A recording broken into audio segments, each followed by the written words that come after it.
Once upon a time, in a small town in the countryside, there was a farmer named John.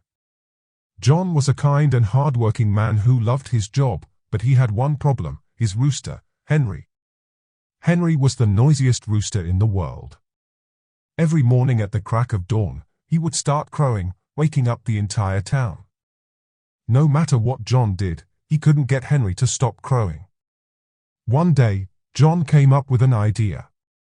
He decided to buy a new rooster, one that wouldn't make as much noise as Henry. So, he went to the market and found a beautiful rooster named George.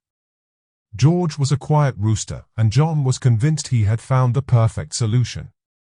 He brought George home and placed him in the coop with Henry, hoping that the two roosters would get along. The next morning, John woke up to a surprise. Instead of the usual loud crowing, he heard a soft, melodic song. He looked outside and saw both Henry and George sitting side by side, singing a beautiful duet. John couldn't believe his ears. He had never heard anything like it. The two roosters continued to sing every morning, and the sound brought joy to the entire town.